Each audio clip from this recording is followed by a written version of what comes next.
em geral, as pessoas ingenuamente imaginam que um movimento político, sobretudo de tipo revolucionário, consiste em lutar por uma ideologia ou lutar por um certo modelo de sociedade inspirado numa ideologia. Na verdade, as coisas não são assim. A trama toda é muito mais cheia de ambiguidades, conflitos, paradoxos, etc., do que o vulgo imagina. E quando eu digo o vulgo, eu quero dizer a classe falante brasileira inteirinha, incluindo tipos como Arruinaldo Azevedo, Marco Antônio Vil, e todos eles, tá certo? Sem falar, vamos dizer, dos professores universitários que de vez em quando aparecem no YouTube, em outra parte, fornecendo as suas luzes de meio watt. Então, o grande paradoxo da história do marxismo é o seguinte: essa história é a longa dissolução de uma ideologia e, sobretudo, da sociologia na qual ela se apoia. Marx cria toda uma sociologia baseada na ideia das classes e da luta de classe, e daí vai tirando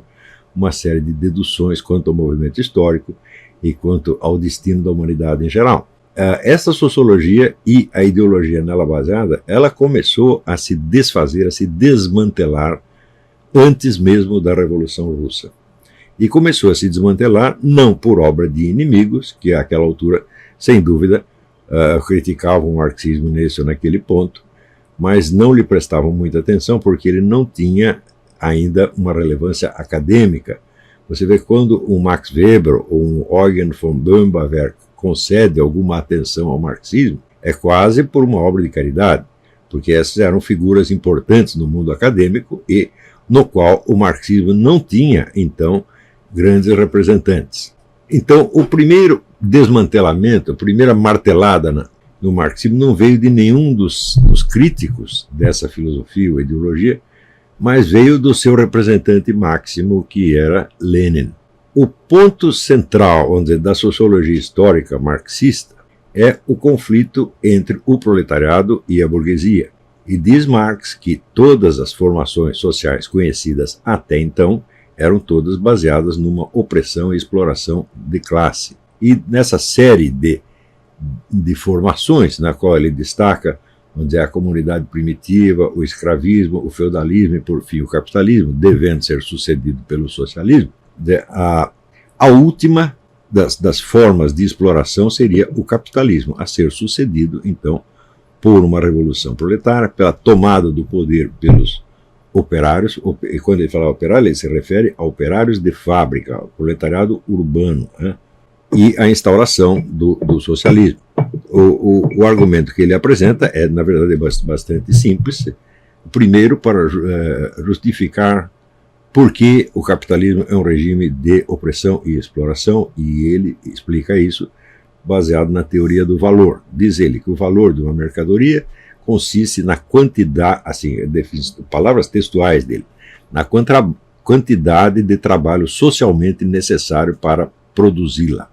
Ele diz socialmente necessário, porque é evidente que a produção não é feita por uma só pessoa, mas por todo um complexo, tá certo? Toda uma organização complexa do trabalho. Se você vê, por exemplo, o número de pessoas que tem que interferir na fabricação de um automóvel, é um montão de gente, são algumas centenas, pelo menos, em cada fábrica. Então, você somando este volume de trabalho, você teria aí um valor objetivo da mercadoria. Em cima deste valor objetivo, o dono da empresa acrescenta o que ele chama a mais-valia, que pode ser 10%, 20%, 100%, 400%. E ele embolsa tudo isso e só paga ao operário, vamos dizer, uma quantia irrisória referente, vamos dizer, à venda ou aluguel da sua força de trabalho. Com base nisto, ele dizia que o progresso do capitalismo levaria necessariamente ao empobrecimento cada vez maior da classe trabalhadora e, portanto, vamos dizer, a uma crise interna. Ou seja, o capitalismo, ao surgir, ele desenvolve o que Marx chama as forças produtivas, até um certo ponto, mas como aconteceu com todas as formações econômicas anteriores, há um momento, diz ele, em que o crescimento das forças produtivas entra em choque com o sistema de propriedade existente. Por exemplo, no caso da Idade Média, do feudalismo, então a riqueza básica era a propriedade da terra. Bom, na medida que a propriedade da terra, vamos dizer, se desenvolve e cria assim, excedentes de produção, começam a surgir, evidentemente, as cidades, os próprios senhores feudais, eles são os primeiros empresários capitalistas. Não é que surgiu uma outra classe capitalista, não. Historicamente não foi isso. Os senhores feudais foram os primeiros grandes empresários, sobretudo na área da construção civil. Então eles não começam a financiar a construção das cidades. E a construção das cidades cria outras modalidades de economia, por exemplo, a economia financeira. Alguém tem que acumular dinheiro para emprestar a juros, quando o próprio senhor feudal, vamos dizer, tem necessidade disso, ou quando os reis têm necessidade disso, então surge toda uma classe de banqueiros que não tem propriedade terrestre nenhuma, mas tem o dinheiro na mão. Então já surge aí um conflito entre duas formas de propriedade. Qual é a riqueza fundamental? A propriedade da terra ou a propriedade do dinheiro? Tá certo? Então aí há, claro, um conflito de classe entre, vamos dizer, os novos e velhos capitalistas e o antigo sistema, vamos dizer, de propriedade da terra. Nesse conflito, evidentemente, o setor urbano ele cresce mais do que o rural, e as novas formas de propriedade começam a predominar sobre as antigas. Até aí a explicação está bastante certa. Um fator importante nisso aí é o seguinte, é que você tinha, vamos dizer, uma área nacional, como a da França, por exemplo, você tinha inúmeros feudos, que não eram nada mais do que enormes fazendas, na qual, vamos dizer, a propriedade pessoal era tudo. Quer dizer, o dono da terra, ele era não apenas o proprietário da terra, mas ele era o senhor e protetor militar dos habitantes da terra. A única função que ele tinha era a função de tipo militar. Ele não precisava trabalhar nem fazer nada, ele era sustentado pela renda da terra e só tinha que fazer alguma coisa em caso de guerra. Para compensar, os habitantes, tanto da terra quanto da cidade, eram dispensados de qualquer serviço militar. O povo não entrava na guerra e havia uma noção muito clara de uma coisa idealística chamada campo de batalha, que hoje não existe mais. O campo de batalha é a terra inteira. Mas a guerra era localizada, né? Parecia até aquela piada do Raul Solnado, que batia na porta e falava, é aqui a guerra. Eu disse, não, é na casa vizinha. Então a guerra tinha um local. E tudo era feito, vamos dizer, com regras muito explícitas. Há até um episódio contado no livro do Titus Burckhardt sobre a civilização hispano-árabe, em que havia marcado uma batalha entre soldados espanhóis e soldados islâmicos, árabes, e aconteceu que, enquanto o exército espanhol estava indo para o campo de batalha, os árabes erraram o caminho e foram parar no castelo do comandante espanhol.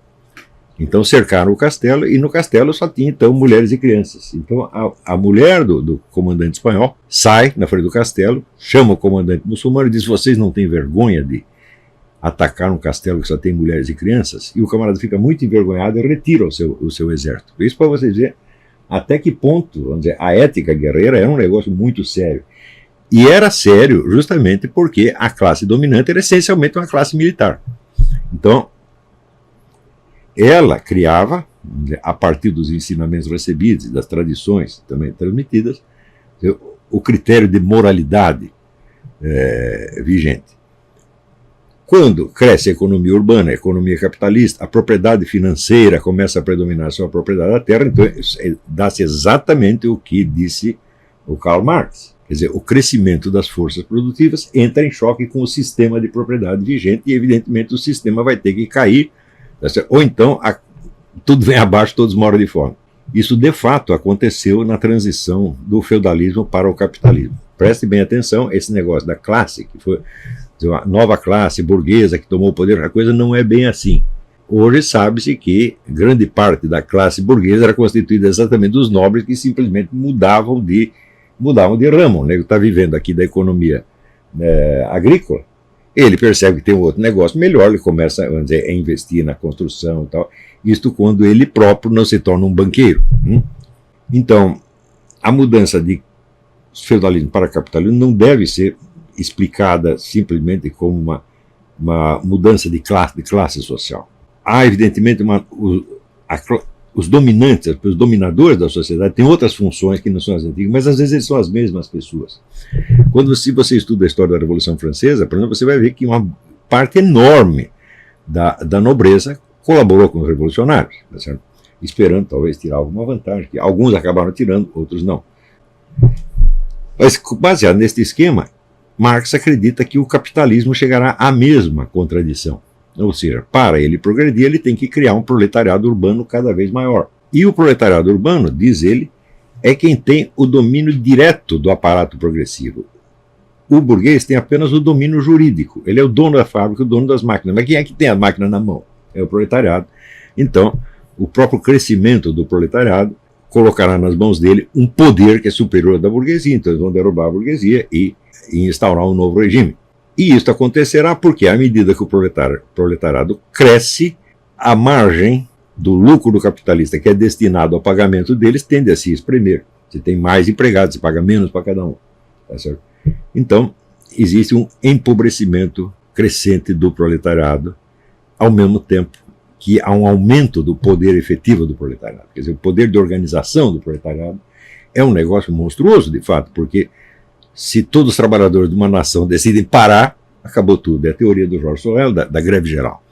Quer dizer, a greve geral seria, vamos dizer, o golpe de misericórdia no capitalismo. Né?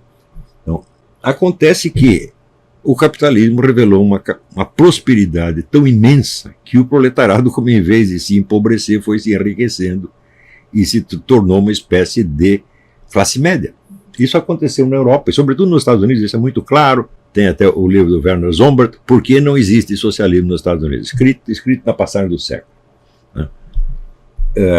Lenin percebeu que as coisas já estavam assim, e o percebeu sobretudo quando, na Primeira Guerra, quando a maior parte dos líderes comunistas esperavam que o proletariado europeu se revoltasse contra os seus governos, que os estavam empurrando para a guerra, e em vez de fazer a guerra uns com os outros, em defesa da nacionalidade, fizesse a guerra contra a burguesia em nome da paz. Então haveria um imenso movimento pacifista na Europa, cada proletariado contra os seus governantes burgueses, a guerra sairia pela culatra. Acontece que foi exatamente o contrário o que veio a suceder. O entusiasmo guerreiro do proletariado, tanto na Alemanha quanto na França, quanto nos outros países envolvidos, foi um negócio extraordinário. Quer dizer, os proletários eram mais nacionalistas, mais patriotas do que os burgueses. Inclusive porque os burgueses só ofereciam o seu dinheiro para a guerra, os proletários ofereciam a sua vida. Então, uma onda de entusiasmo, como aconteceu no Brasil na Guerra do Paraguai. A Guerra do Paraguai foi o que consolidou, vamos dizer, a identidade nacional brasileira. Por quê? Porque o povo se entusiasmou com a guerra e com a defesa do território. Então, os líderes comunistas ficaram muito desarvorados com isso e vendo esses dois fatores. Primeiro, o enriquecimento progressivo e, portanto, o aburguesamento, entre aspas, do proletariado. E, por outro lado, a adesão maciça do proletariado às teses de uma guerra que eles entendiam que era travada por interesses imperialistas. Vendo esses dois fatores, acharam que algo teria que mudar na estratégia revolucionária. E não era possível mudar essa estratégia sem mudar ao mesmo tempo a sociologia marxista. Então, vem aí a conclusão de Lenin. Quem faz a revolução não é o proletariado. É uma elite intelectual, militante, uma elite ativista, constituída basicamente de pessoas intelectualizadas, que promove a revolução através de um golpe militar, de um golpe de mão, tá certo? Feito em nome do proletariado. Mas não porque o proletariado lhe esteja pedindo para fazer isso. Aí surge Georg Lukács, no livro História e Consciência de Classe, que para alguns foi um escândalo e para outros foi a salvação da lavoura, no qual ele dizia que a revolução expressa não a consciência atual do proletariado, mas o que ele chama de consciência possível. Ou seja, em vez de fazer a revolução atuando como força organizada do proletariado, a intelectualidade faz a revolução e depois cria o proletariado. Não porque na Rússia não havia um proletariado suficiente. Embora a Rússia, nos últimos 50 anos que antecederam a Revolução de 1917, fosse o país que mais progrediu, mais se industrializou na Europa, o proletariado ainda era insuficiente, tendo em vista o tamanho do território. A quase totalidade da população russa era constituída de camponeses. Ora, os camponeses, segundo Karl Marx e segundo o próprio Lenin, eram uma classe eminentemente reacionária porque era apegada à sua pequena propriedade. O sujeito lutou a vida inteira para ter lá um pedacinho, um alqueire e 2 vacas, como dizia o Chesterton, e ele não ia querer desistir dessa pequena propriedade por dinheiro nenhum do mundo, além de ser uma classe tradicionalmente apegada aos seus valores religiosos e ao culto do Tsar. Então, não podemos contar com o campesinato, que é reacionário. Não podemos contar com o proletariado, porque o proletariado ainda é pequeno na Rússia e está se aburguesando rapidamente. Então sobra o quê? A vanguarda do proletariado, que são os intelectuais. Isso, evidentemente, já é um golpe mortal na sociologia marxista. inverte a ordem dos fatores, né? Então, em vez do proletariado fazer a revolução faz o proletariado, a posteriori, né? Então, intelectualmente falando, em termos de teoria, isso já é a destruição total do marxismo, mas essa destruição coincide com o crescimento enorme do movimento comunista, tá certo? Impulsionado pelo sucesso do golpe militar dado por Lenin e Trotsky na Rússia, tá certo?